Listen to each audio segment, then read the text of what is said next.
Hello my stats gurus. Welcome to the MCA and ACT practice video. The following slides are examples of data analysis and probability benchmarks that the state of Minnesota will be testing you on the MCA math test and on the ACT. For the MCA, 18 to 26% of the test, the MCA test, will be based on the following topics. Please follow along and feel free to take any notes or anything you feel might be helpful. If I'm moving too fast, feel free to write down questions to ask your individual math teacher. Each student has to pass this exam in order to be able to graduate from high school, so I ask that you take this lesson day seriously. A pass or no pass will go on your transcript for college. Thank you ahead of time for your patience and focus. Mr. Flirsch and the math department. Okay, as we go through this, I just thought I'd give you an idea. Here's the MCA different levels, and there's level 1, level 2, level 3, level 4. That'll be on your paperwork. I will let you either pause the video and read those or read them off your paperwork. I'm not going to take the time to do that in the video. Next, I'll be quickly going through the following slides and showing you how to do the problems on your TI-84 graphing calculator. Remember, you can always pause, rewind, and rewatch this video as many times as you need. So if you feel like I'm going too fast, just remember that. These slides are not only incorporating probability and statistics standards from the MCA, but I've also integrated benchmarks from the ACT exam too. The ACT has recently added statistics to the exam, and that's why we're doing this video. All right, here we begin. One of the benchmarks that you'll be tested on is what we call measures of central tendency. Measures of central tendency just means like mean, median, mode, those basic kinds of things that you learned back in 7th grade. However, they'll be asking you in different ways, and it's always a good review. Plus, I'll show you how to do it on your calculator. Okay, below is a number of hours students worked last week from a sample of 8 students.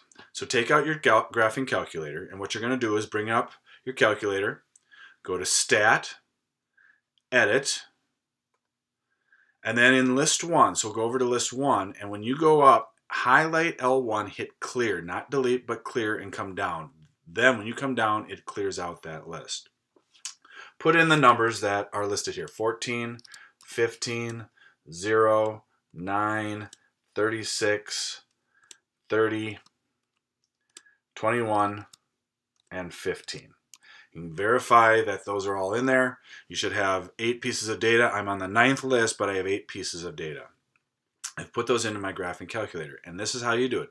Stat, edit, list 1. Then you look at your calculator, and if we go through and do this, one variable stat, calc, one variable stats. So stat, calc, one variable stats. You'll never do the 2 variable. Just stay with the 1 variable stats. I hit enter. And it's for list 1, and everybody's calculator kind of does it differently, but put in list 1. The default is list 1. Leave everything else. Just go down to calculate, hit enter, and it gives you a list of data. This X bar is your mean. This S of X is what we call your sample standard deviation. This sigma X is what we call your population standard deviation. N is 8, means how many pieces of data, or our sample size. The min X is 0, meaning that was our minimum number, right? 0 is our minimum. Q1 means your first quartile, or your 25th percentile. Your median is 15, your Q3 is your 25.5 or your 75th percentile, your median is your 50th percentile, and your max is your 36. That's all information that you can have, and if you look at here, I've got it all listed here with arrows explaining where they are and what they help you find. Range is your max minus your min, so you're just going to take your max and your min and subtract them, right? That's what this is about. Your IQR, or what we call your interquartile range. When we talk about box and whiskers, which I'll show you here and coming up, that middle box of your box and whiskers is your interquartile range. It's your Q1, your median, and your Q3.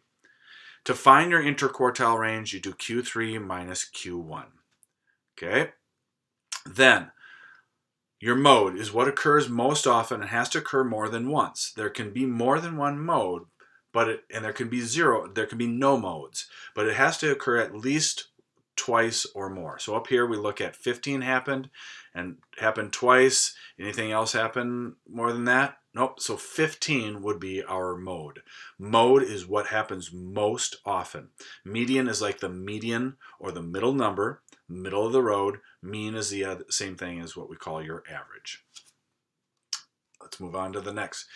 Here's something that I've seen on the ACT and in the MCA. Be prepared for something like this, so I thought I'd walk through an example. If you know 3 test scores are 80, 75, and 92, find the minimum score you will need on the 4th exam to maintain an average of 86. So I want to maintain an average, so I want it to be greater than or equal to 86.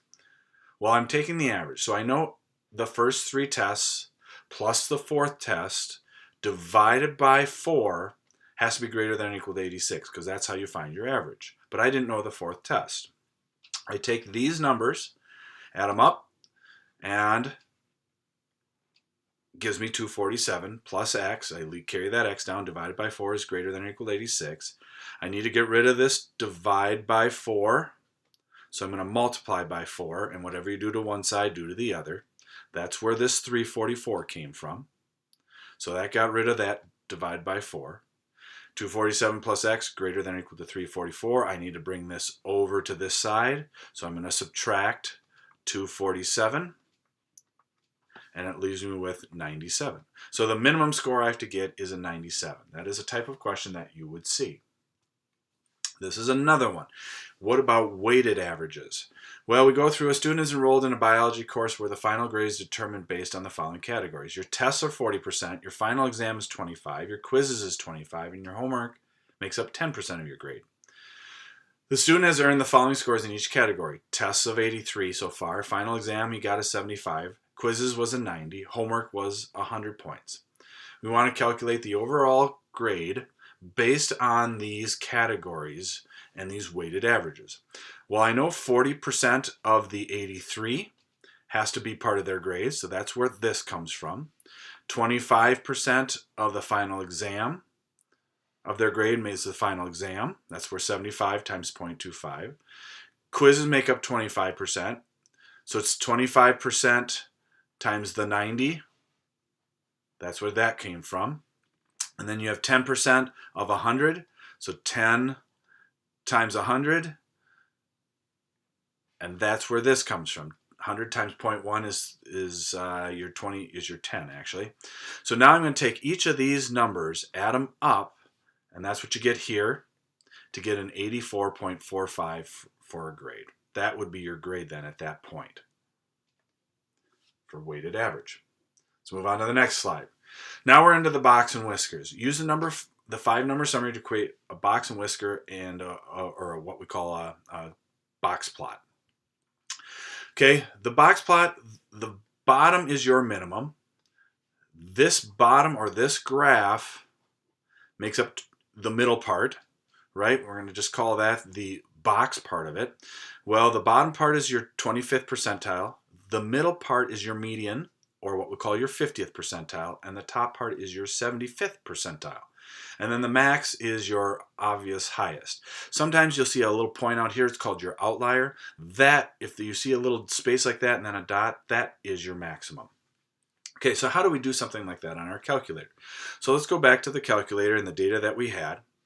This time what I'm going to do is go to second y equals, and we're going to do the stat plot. I'm going to hit the first one, make sure these are all off. I'm going to hit the first one, hit enter.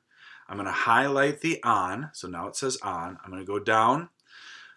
This is a scatter plot, the one that's highlighted right now. This is a scatter plot but connected with lines. This is a histogram. This is a box and whiskers but modified. In other words, it'll tell us if we have any outliers. And this is just a plain box and whiskers. I want to do a box and whiskers.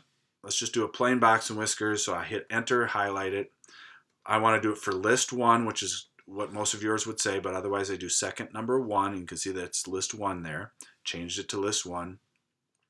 I hit graph, and I don't see it. What you want to learn to use is this zoom button. Zoom in on your statistics, either number 9 or just hit the number 9, and it zooms in on my statistics. That's your minimum, your Q1, your median or your 50th percentile, your 75th percentile, your Q3, and your maximum. That's how you do it on your graphing calculator. And I explain it right here in this paragraph. Real quick before I get off of this topic, I want to talk about if you are in the, let's say you get your ACT score back and it says you are in the 87th percentile. That's good. That means 87%, you did better than 87% of the other students. Or you can also think of it as you're in the top 13%, which is obviously a good thing as well. You need to learn what a stem and leaf graph is, or how to interpret a stem and leaf. They'll usually have a key here, like 0 bar 5 means 5. Or it could have been 0 bar 5 is 0.5. Whatever it is, look for your key. What that means is 0, 5 is the number 5. 0, 7 is 7. Then there's a 0, 8 or 8. 1, 1 means 11, 12, 22, 26, 27. I'm going to repeat myself because it does repeat, so you have to write them twice. 28, 28, 28. I can look real quick and go, well, that happened the most often just out of this. So 28 is my mode. 39, 57, and 57. There are 15 pieces of data. So if I want to find the median, this is basically, if you didn't figure it out, a histogram. You got the data there. Actually, let's just go down and do this. It's a histogram. You got this as a bar. You got here is a bar. Here is a bar. This is just basically a histogram on its side, nothing here, and then another bar. But what happens is you've got the specific data that you can look at. If I want to find the median, what I do is I go through and I cross out the low and the high. Cross out the low, high, low, high, low, high, and keep doing that until I get to that middle number. Low, high, and I'm left with this number 7. That means 27 is my median, not the number 7. Be careful, they'll probably have that as one of your choices, but 27 is your median. Remember, your median is your middle number, so you're going through and crossing those out. What if you have an even set? So I have like 2, 4, 6, 8, and I go to cross out my low and my high. Well, that would get crossed out, that gets crossed out, this gets crossed out, this gets crossed out. You go, well, there's nothing in between. Then what you do is you actually say, well, what number, or what's the average between 4 plus 6? So 4 plus 6 cut in half is 5. 5 then becomes my median number. Even though it's not an actual number, it is my median number if you're dealing with an even set of numbers. Okay. Then you're dealing with different types of graphs. Now that we're starting to get into a little more of the statistics part of it. This is what we call a normal bell curve because it actually looks like a bell. It's a symmetric graph. This graph is what we would call skewed left. The data is skewing up to the left, or what you'll see is the data here on the left is this data down here is screwing up the data. It's messing with the data because the majority of the people are right here, right? So we are going to look at that and go, well, that's where the median would fall. The mean will actually get sucked down. This is skewed left. This would be what we would call a skewed right graph. So let's look specifically at the mean versus the median and what happens with that scenario. If you have a bell curve, good bell curve, your mean and your median fall right on top of each other. Otherwise, if you're dealing with a skewed left, your mean gets sucked down towards the tail. That's what I'm trying to tell you here. The median stays towards where the majority of the people are. If you have a skewed right graph, see how these data these data right here on the right hand side are screwing it up. The median still stays towards the middle. That's why the median arrow goes here. But now your median gets sucked out or up towards the tail. So sometimes you'll get a question like this, or you'll get a graph like this, and they'll say, which one represents the mean, which one represents the median? Remember, the mean always gets sucked towards the tail. It's what we call non-resistant. In other words, it is affected by outliers. An outlier is a point where you go, well, that is completely different than a majority of the people. That's an outlier. These are all still dealing with measures of central tendency. Okay, let's move on to scatter plots now. Now, scatter plots, what you're more than likely are going to have to do is probably not graph them, but they're going to ask you questions about interpreting them. It's dealing with two quantitative pieces of data, quantitative as opposed to categorical. Quantitative dealing with numbers, categorical is dealing with categories, like what's your favorite color, your gender, that's categorical. Quantitative is how tall are you, okay? This data is what we would call a strong positive linear association, because look at how these dots all create what's called pretty close to a straight line. This line right here that you see, this black line, that's your line of best fit or your least squares regression line. I use that to predict, or businesses use it to predict anything off the scatter plot. So I can look at this data and go, all right, well, looking at the data, what do we know? If I follow this line up at 1970, because this would be 1970 right here, if I follow that up, 70, I follow that up and see where does it hit the graph, and then follow it straight across and go, well, right about here is where it hits the graph, so I would interpret that that's about 87 inches. So the year in 1970, the winning long jump was about 87 inches. And I could do that for any one of these and predict, okay, I could look at this scatter plot and follow it across. Well, what year did it reach 85? Well, I follow this across, and I follow it down, and I go, well, about 1960 or 1959. So you can use scatter plots to help you graph data as well. But you're probably more than likely going to have to interpret it looking at the graph. There will be a question about correlation, meaning how close is our data to a straight line? Can I draw a straight line in here? And actually, does it make sense? So I go through and I draw a line here. That data is pretty strong, but it's going downhill. Our correlation is between 1 and -1. It can't be over those. It doesn't have units. It's not going to be 0.9 feet. It's just, what is the correlation? It's between 1 and -1. 0 means there is no association, or it's super scattered. So look at this. I can't tell you if it's horizontal, going down, going up, vertical, what's happening. So our correlation here is basically 0. This one I can tell you is going uphill, but the points are all pretty scattered from it, so it's positive because it's going uphill, and it's pretty weak. It's getting close to 0, so 0.4. These are strong. This is uphill, and it's really close to that line, so I'd say it has a correlation of 0.9. This is the same thing. It's close to that line, but it's got a correlation going downhill, and it's close to a line, so I'd say it's a -0.9.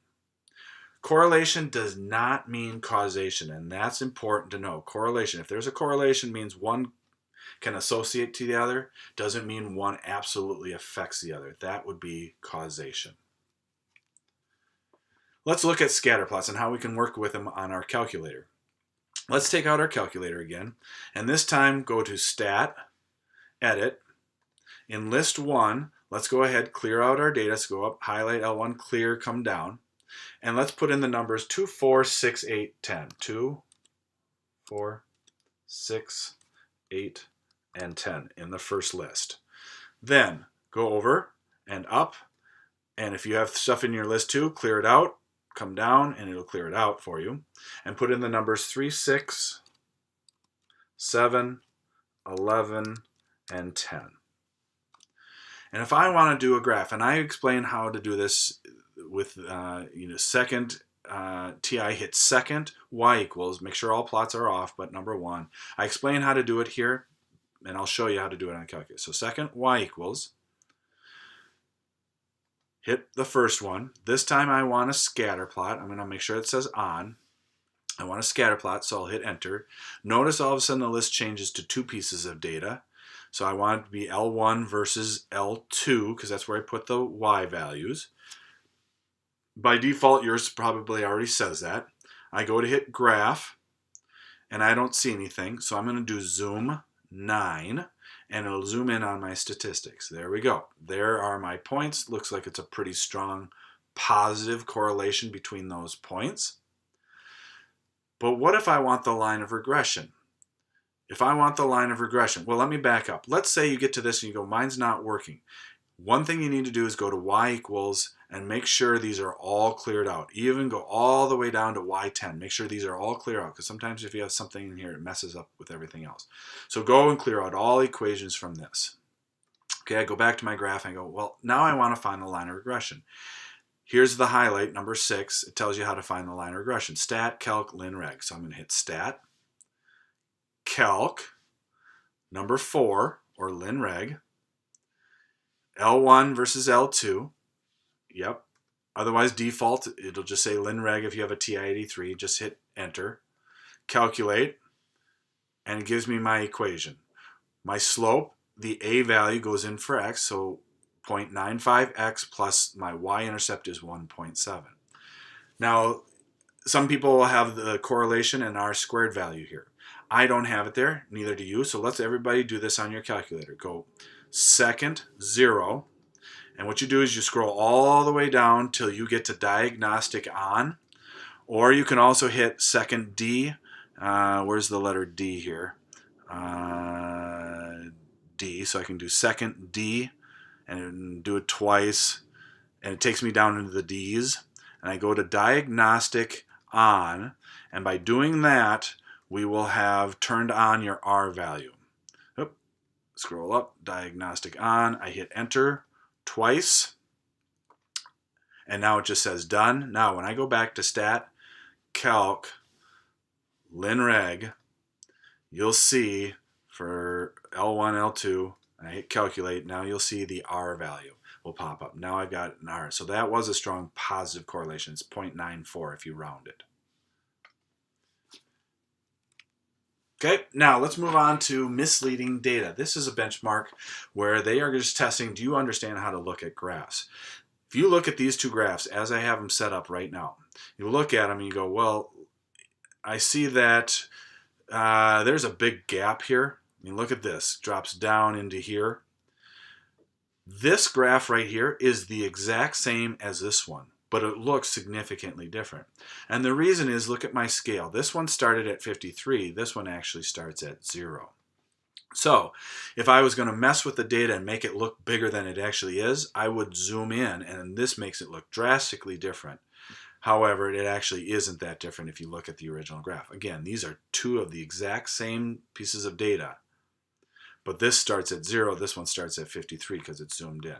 So they tell us to let you know, be careful to look at the intervals and the labels to make sure you are interpreting the graph correctly. Make sure you're looking at the X values and the Y axis to make sure that you're interpreting correctly. They can try and trick you that way. Just make sure you look at that. Then there's other ways of misleading data. Be careful when you're looking at data to look at the study or experiment. Watch out for what we call the placebo effect. The placebo effect is when I give somebody a treatment or a fake drug.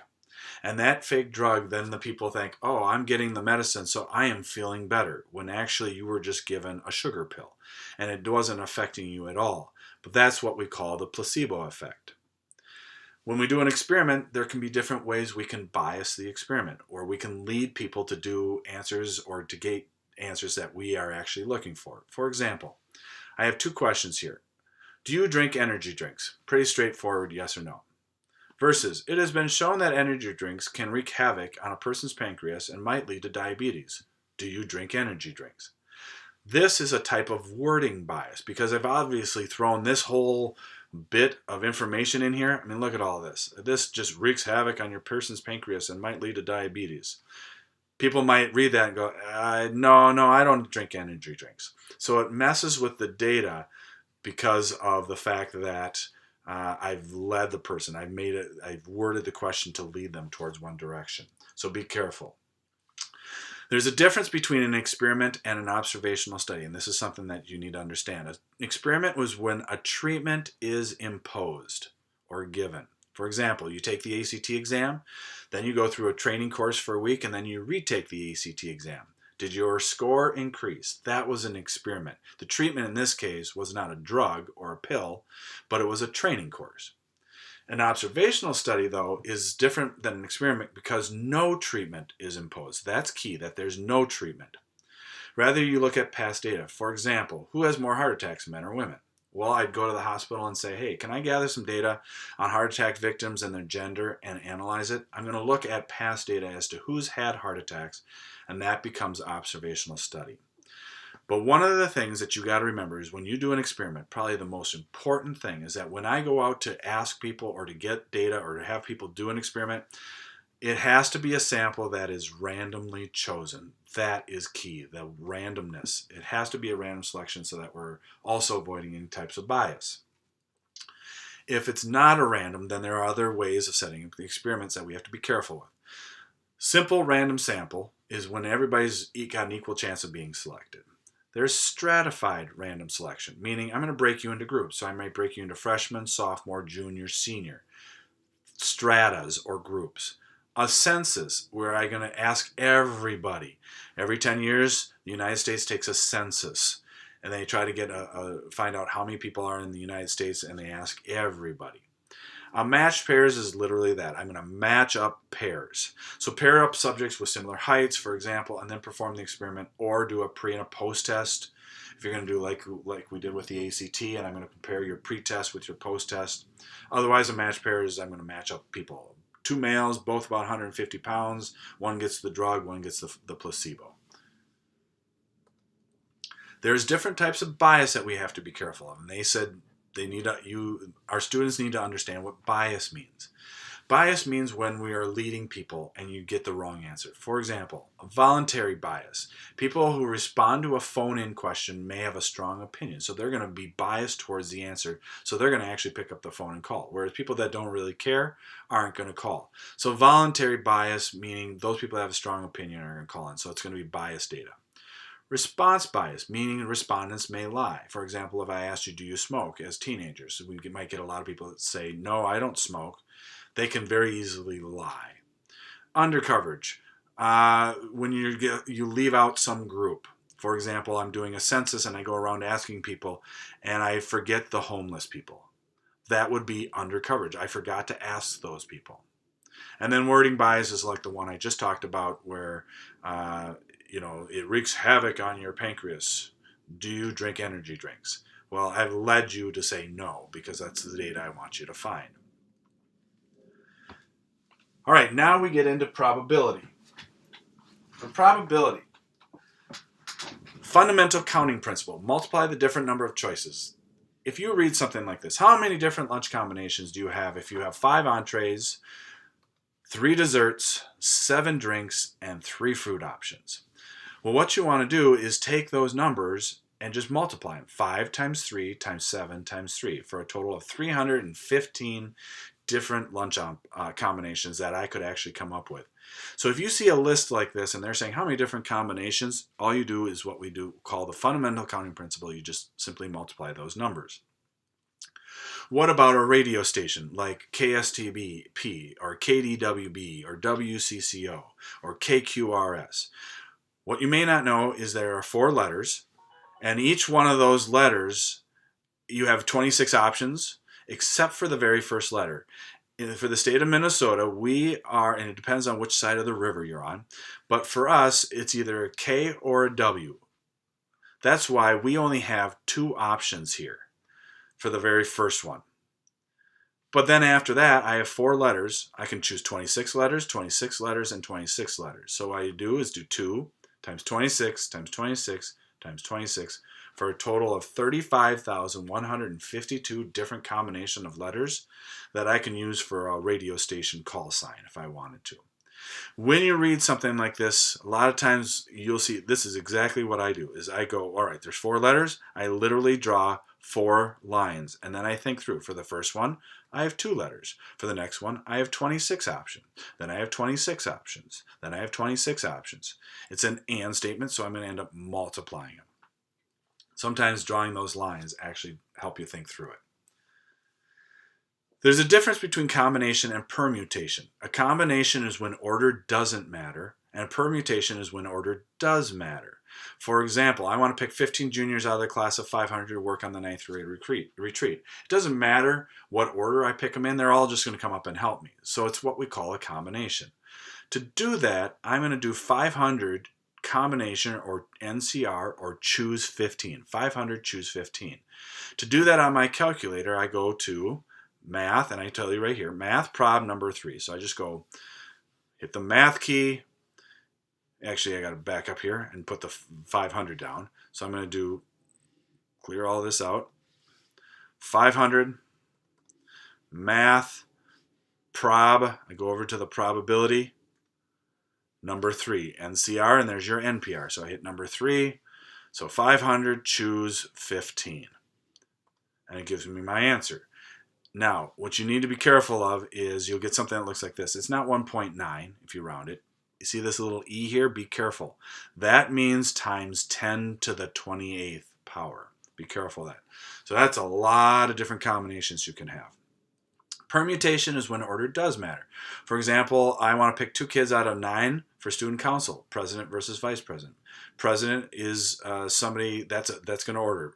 Order matters here because I want the best person for president and the next person for vice president. Well, order matters, so I'm going to do 9 NPR 2. Same process, but you choose NPR instead of NCR on your calculator.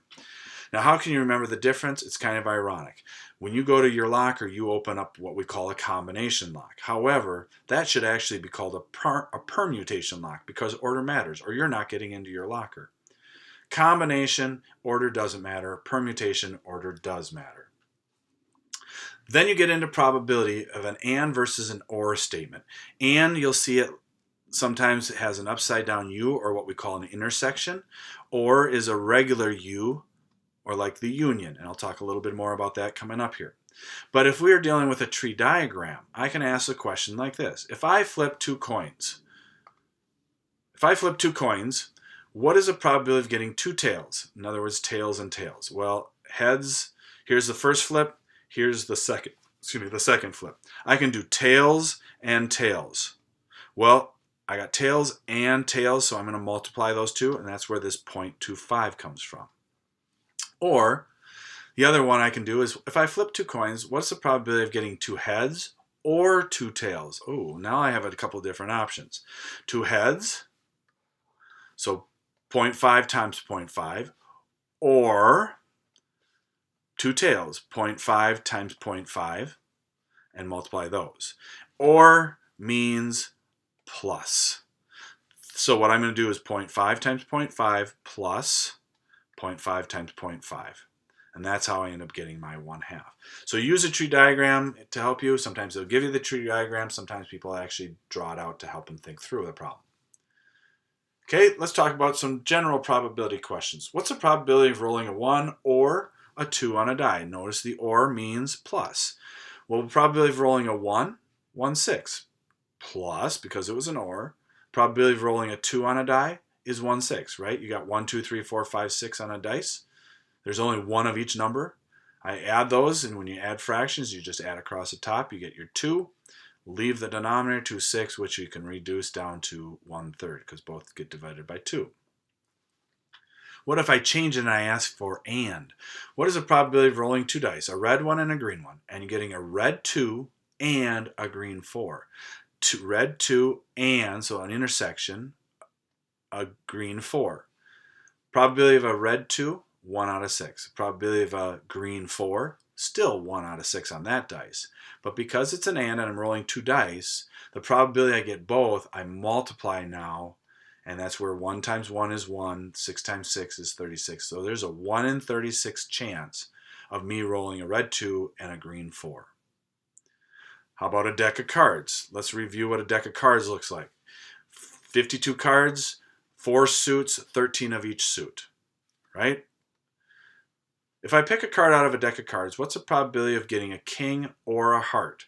Well, by rule, it's a king plus the probability of getting a heart minus the king of hearts, because I counted that actually twice, right? So king, what's the probability of getting a king? Well, there's 4 of them here. Or a heart, there's 13 hearts. But notice I would have counted this king of hearts twice. So I have to take that into account and subtract it off. So probability of getting a king, there were 4 of them. So 4 out of 52 cards. Probability of getting a heart, 13. 13 out of 52 hearts. But I counted that king of hearts twice, so I need to subtract off 1 of them out of the 52. And then 14 plus 13 minus 1 is 16. Your denominator stays the same, so 16 out of 52. Do that on your calculator, you get 0.308. Something to note is that we are dealing with independent events when one event happening does not affect the other. For example, flipping a coin. I flip a coin, I flip it again. Whatever I got the first time does not affect what I got the second time. That's independent events. Complementary events is another definition you make sure you understand. Sometimes it's K with a little, or a letter with a little apostrophe or a little C in the corner. All that means is what's the probability of not getting a king? So if the probability of me getting a king is 4 out of 52, The probability of me not getting a king is 1 out of 4 or out of 52, which is 48 out of 52. Now, did you need a rule for that? No, you can look up here and go, what's the probability I don't get a king? Well, I'm going to cross out these kings. What's the probability I don't get a king? What do I have left? I have 48 cards left. Well, then I have a 48 out of 52 chance. Then you're going to be working with Venn diagrams. When you're dealing with the overlap part, okay, that is your intersection, the or like the and statement. The union means all of it, even the overlap part. We unite them all together, bring them together. Intersection, like the intersection of a street. You don't want to be standing in the middle of that street. That's the overlap part. Whereas an addition or union or the or statement is like the United States. Let's look at it in context here coming up. Before we do that, we also need to understand the definition of disjoint, or what we call mutually exclusive events. That is different from independent. Disjoint events is like a dislocated shoulder where they are separated. Junior and senior. I can't get an overlap. I can't have a junior that's a senior. Those are two separate events. So those are two separate circles. Those are disjoint events. How does and or come into play when we're dealing with Venn diagrams? It might look something like this. I'm going to search, I'm looking for a new phone. I might be looking for a black or a silver for a color phone, new cell phone, but I'd be okay with both. So black or silver. Well, here's black, here's the silver, black and silver. You might find a phone that has a little bit of both. I don't care. It's got black or silver on it. That's all my possibilities. However, what if I do know I want 4G capability, I want a touch screen and a smartphone? Here's your 4G circle, here's your touch screen circle, here's your smart. This represents the overlap where it's all three. This part right here is 4G and touch screen only, but not the smart. And you can go around the circle and keep doing that. Scenario for you. Deb and Matt both work at a law firm. Deb has figured out she has a 0.7 chance of making partner, and Matt has a 0.5 chance of making partner. The chance of them both together making partner this time is 0.4. Draw a Venn diagram. Deb was 0.7. There's my 0.7, 0.3 plus 0.4. When you get a scenario like this, start with a 0.4 in the middle, right? That goes right into the middle. I know Deb is 0.7. So 0.4 is already in there, so 0.7 minus 0.4 leaves me with my 0.3. For Matthew, he had a 50% chance, or 0.5 probability. There's already a 0.4 in there because it could have been both of them. That leaves him with 0.1 here. What do these numbers represent? This would be Matt only. This would be Deb only. There's a 0.3 chance Deb only gets it. This is 0.4 that both got it. But if I add those up, that's only 0.8. I thought it had to add up to 1, or 100% of my data. That leaves us with 0.2 on the outside, where it's Deb complement and Matthew complement, or not Deb and not Matthew. In other words, there's a 0.2 chance neither one of them actually get the partner. Let's now use the Venn diagram to answer probability. What's the probability Matt gets partner? Okay, Matt only is 0.1. Notice that word only. Find the probability Matt or Deb get it. Well, that's all of this inside the circle. So it's 0.3 plus 0.4 plus the 0.1, and that's where the 0.8 comes in. What's the probability that neither gets it? Well, that's that 0.2 I was talking about. And what should be the total probability always add up to make it what we call a legitimate probability? Should always add up to 1. Two different types of probability. There's theoretical and empirical. Theoretical is in theory what we should get. So in theory, I flip a coin, I should get 50% tails, 50% heads. When I do an actual experiment and do it, that's called empirical probability. Now, that can be actually different. I may only, if I flip it 10 times, I may only get 3 tails and not the 5 tails that I thought I was going to get. Something to realize is that when a statistical model is used, like doing an empirical or a sample, the experimental values typically can differ from the actual values. We're just trying to get as close as we can to the actual values. Key here, we hope our sample mean or our experimental probability does a good job of representing what the actual population mean really is, or probability really is. Then you're dealing with the law of large numbers. Just states that the bigger our sample, the more accurate our data is going to get, which makes sense. I want to take a big sample to get as close to the actual mean as possible. Okay, conditional probability. I asked 100 students what their plans were after they graduated from Rosemount High School. Now we're dealing with different conditions, and I've written them down here. You get a chart. This is the totals column. This is the totals row. These are what we call marginal distributions because they're in the margins. If you're given a chart like this, chances are you're going to have to answer questions. I put everyone's name in a hat and I will draw a card. What's the probability I would choose a junior with a 4-year degree? A junior with a 4-year degree, so here's my junior 4-year degree, 20 out of the possible 100 people. Great. Next question. What's the probability I would choose a senior? Well, a senior, there's a bunch of them. There's 55, in fact. So there's 55 out of the possible 100. And then you can just do that on your calculator to turn that into a decimal. Given I chose a senior, whoa, now all of a sudden they gave us a condition. They gave us that I chose a senior. What's the probability he or she has a 2-year degree? Well, if they told me I'm dealing with a senior, I can ignore this whole junior column or row. I'm only dealing with seniors here. Of the seniors, what's the probability he or she has a 2-year degree? That's this number right here. So 24 out of 55, not out of the 100 because I'm not dealing with the juniors. I know for a fact it's a senior. That's where that 24 out of 55 came from. What is the relative frequency? When you see that word, it just means what is the percent of students who are juniors and no college. Here's my juniors and no college. There was 7. 7 out of the 100, or a 7% or 0.07. My relative frequency is 7%. 7% of the juniors had no of the students were juniors that had no college. This is another question that you can expect to be on there. It's called expected values. They love this type of question. I give you different winnings, all right? You just bought a lottery ticket in the Student Center at lunchtime. This was a fundraiser by the National Honor Society to help put up the Rosemount Library. You could purchase the ticket for $1. The prizes were winning $5 or winning your dollar back. The proportion of people that win $5 was 7%. The proportion that win $1 is 20%, and then everybody else, or 73%, lose $1. The expected payoff mean prize, or on average, how much will they be paying out for each dollar sold, will be 55 cents. So what happens is that means the National Honor Society actually makes 45 cents off of each dollar if they're giving out or paying back 55 cents. How do you get that number? You know you win $5, and your chance of winning $5 is 0.07. So I'm going to multiply those two. That's where this comes from. I could also win $1. Well, there's a 20% I win $1, so I'm going to do 20% of $1.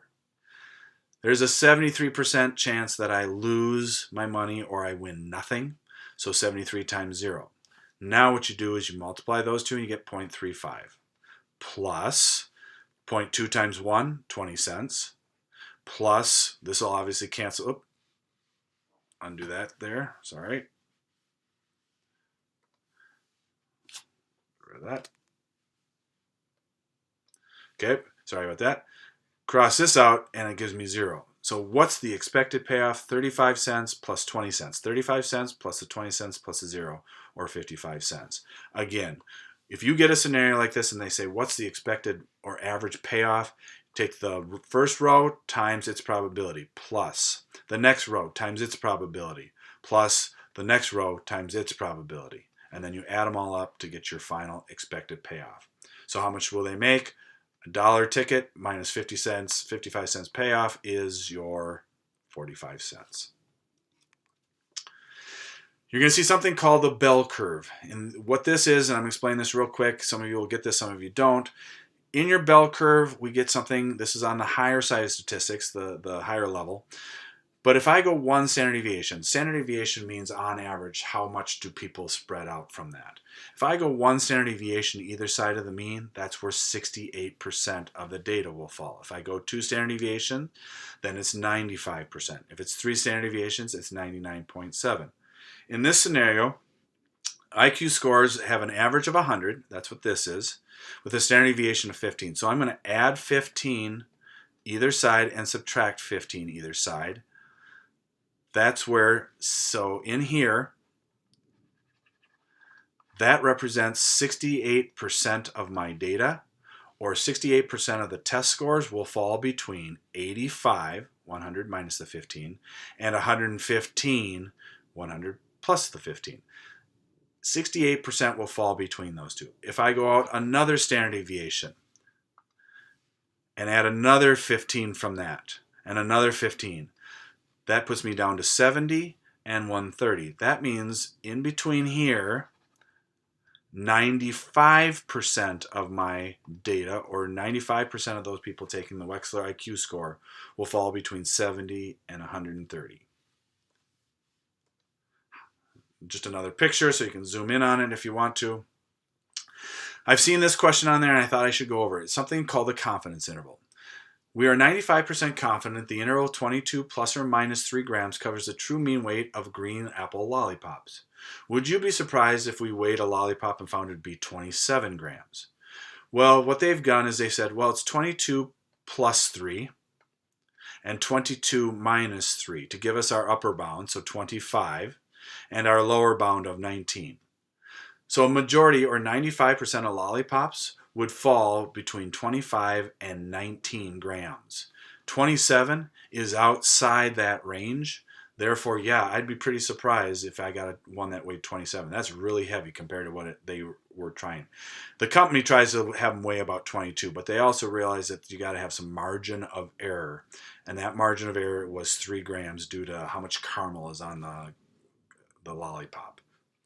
But this is what we call a margin of error when you're adding or subtracting. And all you do is you literally add it and subtract it, and then this gives us our range. This topic is more for the higher level if you've been in stats or the higher stats. Just as a review, I'm not going to go over this. I'll just let you read through it. Just thought it might be good to have these slides, and here's an example of how it worked and how you can do it on your calculator. A couple of things to do that I'd like you to do. One, and this goes before we test you. And what you're going to do is you're going to do this on your calculator.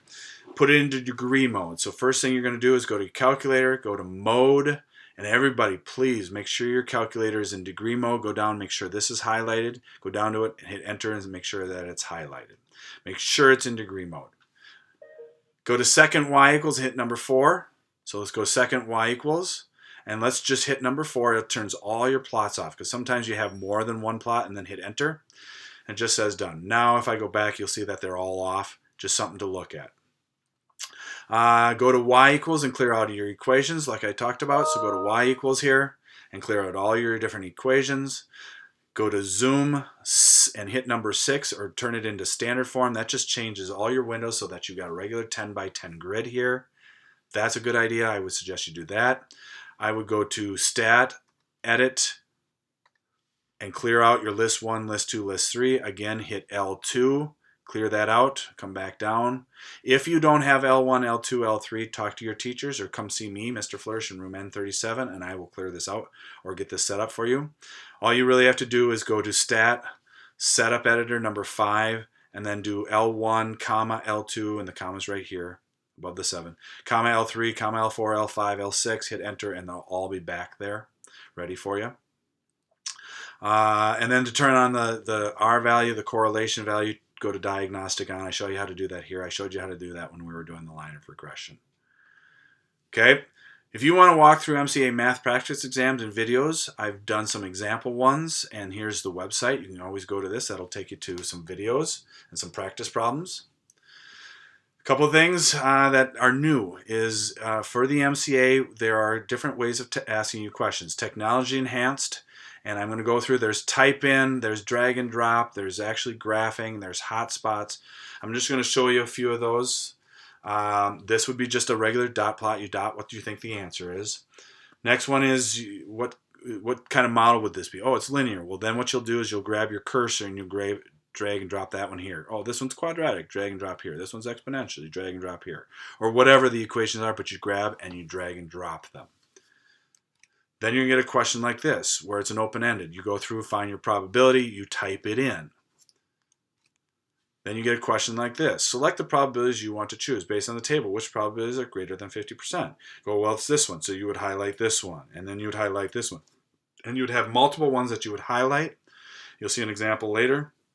But you can see that you can actually bubble different ones. Then you get ones with proofs. How do proofs work? Well, what they do is they have a list of all your different properties, and what you would do is you would drag and drop those in to the boxes, whatever they are. Okay, so be ready for questions like that. And then you've got things like this where you're going through and converting from meters to whatever your scenario is, and you're going to drag and drop. So I'm going to drag this into meters, so meters goes here, and then I go what goes here, and then what goes here, and you drag and drop these numbers in. Same kind of deal, but you're dealing with drag and drop. Then you're going to get kinds where you would actually graph. Oh, it's a linear graph, and then you'll get where you actually put 2 dots and it'll make the graph for you. Here's another example of something like that. You're dealing with 2 inequalities, and they're asking you to graph the solution of the system of inequalities. Well, the graph 1, I hit graph 1 and you put down 2 dots. And you say I want it to be a solid line because it's greater than or equal to. Then I hit graph 2. Well, this one's greater than, so it's going to be a dotted line. And I put down my 2 dots. Then I hit the shaded region. I go, well, between those, this is where it would be shaded, and I click that. So this is an interactive type of question that you could get on the MCA.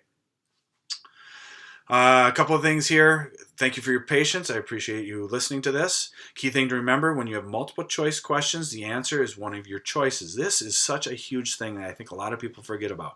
We're dealing with multiple choice. One of those choices is your answer. So try and eliminate any 2 or 3 questions to help you try and figure out what would be your best answer, and then just guess from there. But remember, the answer is there, and if sometimes you just need to plug it into the equation to find what works, do that. Don't forget to look over your geometry packet, and then look over this packet as well before you take the exam, and I think you should be in great position to do well. The test is on a computer. You can use your own TI-83 or 84, or sometimes they'll have a little calculator in the corner. You can click on that and a calculator will pop down. It is not paper and pencil, though. It is on a computer. And then the following questions are some practice statistics types of questions and their solutions. I thought I'd just show you. Here's the question. Here's the answer. Here's the question. Here's the answer. Here's a question. Notice they're all different types here. Here's the answer. Here's a question. Here's what the answer would look like and how to find it. And that completes this video. Thank you for your time, and I hope that will help, and good luck on the exam.